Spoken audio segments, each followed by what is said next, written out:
Hola chiquillos, ¿cómo están? Soy el profesor Marcos y hoy día les vengo a presentar un nuevo personaje histórico de gran valía para nuestra historia nacional, el gran Lautaro. Bueno, Lautaro, el nombre original de Lautaro es Leftraru y a él se le llama Lautaro porque para los españoles era muy difícil pronunciar su nombre. ¿Ya? Vamos a partir primero. ¿Dónde nació Lautaro? Bueno, la información, ustedes saben que la historia se maneja en base a las fuentes, a los documentos históricos que nosotros tenemos respecto a algún acontecimiento. Y las fuentes son difusas. Algunos lo señalan como el lugar de nacimiento en las cercanías de Concepción. Sin embargo, otros afirman que él pertenecía a la zona central, ¿ya? En el Valle Central. Ahí se ubicaba el lugar de origen de Leftrarum o Lautaro. ¿Ya? Lautaro nosotros sabemos que es un toqui mapuche. ¿Qué es un toqui? Lo he mencionado en otras ocasiones. Un toqui es un líder guerrero, el cual es elegido por sus capacidades guerreras. Él es un líder en tiempos de guerra y es elegido y aprobado por la comunidad mapuche por sus cualidades guerreras. ¿Ya? Entonces, Leftraru es hijo de Cuñiranco, ¿ya? Que era un lonco mapuche. Y Pedro de Valdivia llega y devasta esta comunidad mapuche, liderada por el lonco Cuñiranco, y realiza una serie de vejaciones al pueblo mapuche, a la comunidad mapuche, con el fin de intimidar a los demás y que no se provocaran alzamientos. Les cortan los dedos de los pies, entre otras vejaciones. Leftraru entonces, en esa ocasión, siendo muy niño, es capturado. Es capturado y es convertido en un yanacona.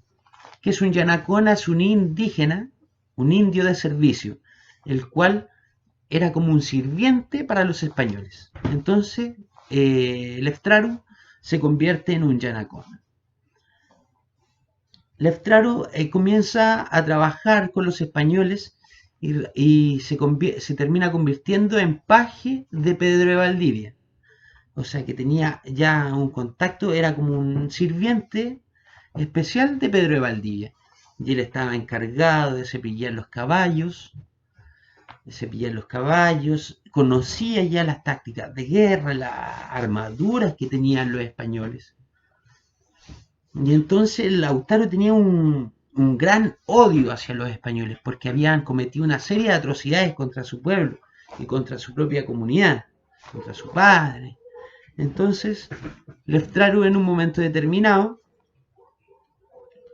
huye, huye del campamento español a caballo, huye y se dirige hacia el sur de Chile, ¿ya? Y es ahí donde se presenta con diferentes loncos mapuches. Entre ellos estaban Colo Colo, Fresia, Lancoyán, Guacolda, que después pasaría a ser su mujer, Tucapel y Helicura. Entonces, Lautaro llega al sur de Chile y llega a caballo. Y imagínense el impacto que tuvo que haber tenido en los indígenas. Los indígenas pensaban que los españoles que andaban en caballo era como un gran monstruo, que estaba todo conectado, que eran un solo ser. Entonces llega Lautaro, el Leftraru, y les enseña a cabalgar, a montar caballos, porque él ya era un jinete muy habilidoso. Y también les enseña las tácticas de guerra que había aprendido en su estancia con los españoles. Entonces rápidamente lo logran Toki del Walmap y logra unificar a las diferentes tribus en contra del enemigo en común que tenían, que en este caso era el español. Por ejemplo, los mapuches son diferentes tribus, yo les he mencionado en otros videos. Están los picunches, las quenches, los pehuenches, están incluso los promaucay. Y ellos peleaban constantemente entre ellos, porque no tenían una organización piramidal como los mayas, los incas o los aztecas. Entonces, ante un enemigo supremo o común mayor, ellos se unían en lo que llamaban el Walmap. Entonces, al español se le llama Winca. Y ustedes se preguntarán por qué le habrán dicho Winca. Porque Winca significa invasor. Y el primer enemigo en común que enfrentaron los mapuches era el Inca. Y de ahí la palabra que hasta el día de hoy se utiliza para el extranjero es Winca. Ya, sigamos con la historia. Entonces, Lautaro se presenta ante estos loncos mapuches y les enseña todo lo que él había aprendido en su estancia. Y les enseña que retirarse a veces del combate no es un acto de cobardía, sino que tiene que ver también con estrategia. Y que las podían utilizar contra los españoles. Les enseña a montar caballo y entonces él realiza varias batallas en contra de los españoles. Y logra vencer en muchas de ellas, en la mayoría. Y se transforma rápidamente en un gran toqui seguido por la comunidad, porque ellos querían impedir el avance de los españoles hacia el sur. Lautaro finalmente en la guerra de Arauco termina por derrotar a Pedro de Valdivia. Pedro de Valdivia, el conquistador de Chile, es emboscado por Lautaro y sus tropas, que manda unos a pelear, pelean y después se retiran, van a descansar y los españoles piensan que ganaron y vuelve otra embestida mapuche y otra y otra y otra y van recambiando por la estrategia de Lautaro y finalmente lo logran tomar prisionero a Pedro de Valdivia y lo que se sabe es que otro mapuche, Leocatán, cuando estaban decidiendo qué hacer con Pedro de Valdivia, Leocatán llega con un mazo ¡pa! Y lo mata.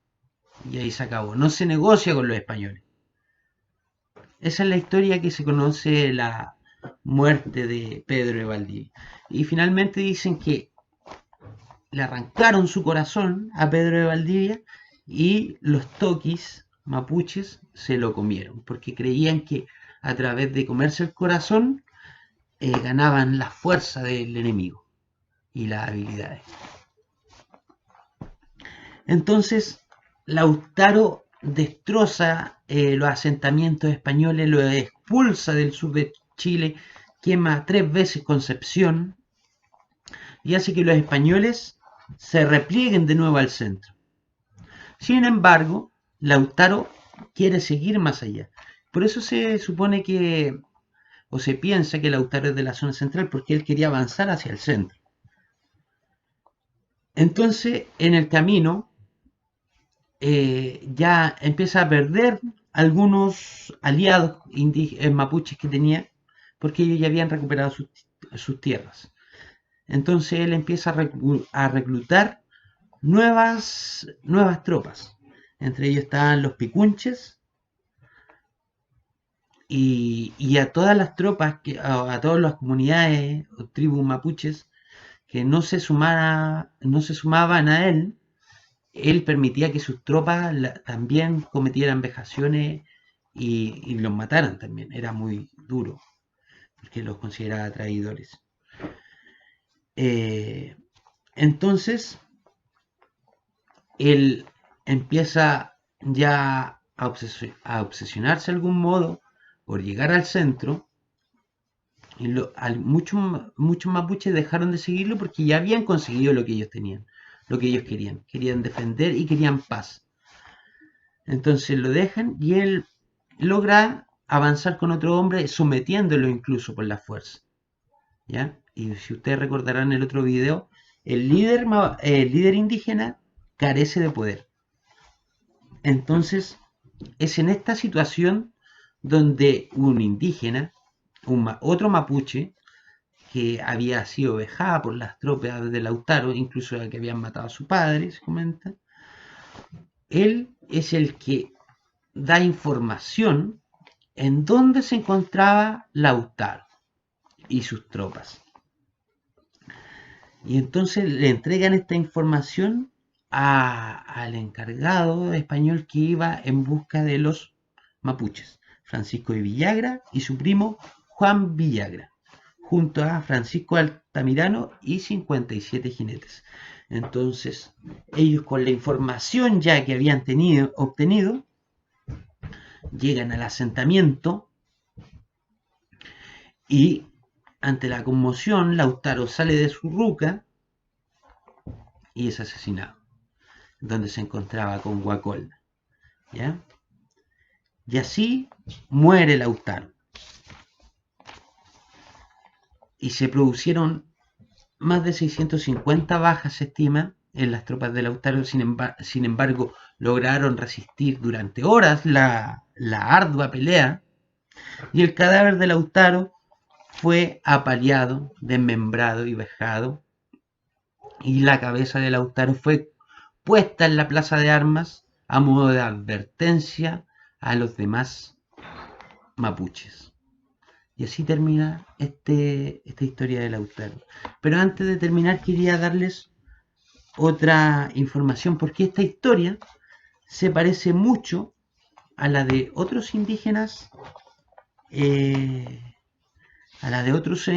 por ejemplo, Fousiwe, que es Yanomi, y Jerónimo, que es un indígena apache de la zona norte de Norteamérica. ¿Han escuchado ustedes el grito cuando uno se tira de un barranco y dice ¡Jerónimo! Y se tira? Porque es un acto de valentía, de gallardía, ¿cierto? A Jerónimo le pasó algo muy similar a Lautaro. Jerónimo era reconocido por los apaches porque él habían matado a toda su familia, a toda su tribu, y consigue aliar y unificar las diferentes tribus apaches para pelear contra el enemigo. Sin embargo, una vez que ellos ganan, Jerónimo quiere seguir el combate y las tribus ya no lo respaldan porque ya tienen lo que ellos querían, que era la conservación de sus territorios. En cambio, Jerónimo quería su venganza personal, pero no puede lograrla y termina muriendo heroicamente, pero solo, porque ya no es respaldado por la tribu. Entonces, esto nos deja en evidencia que el liderazgo indígena es muy diferente al que nosotros conocemos, porque los líderes solamente son seguidos cuando son buenos líderes. Lautaro, Jerónimo tuvieron grandes batallas, fueron grandes líderes, lograron grandes hazañas para su pueblo, pero una vez que ya no, la comunidad no lo respalda, ya pierden su autoridad. ¿Ya? Espero que les haya gustado mucho esta historia, chiquillos, que estén muy bien en sus casas y nos vemos la próxima. En 15 días más subo otro video. Espero que les estén gustando. Y recuerden que los invito a que suban un video con un libro que a ustedes les guste y que me cuenten por qué les gusta. Adiós.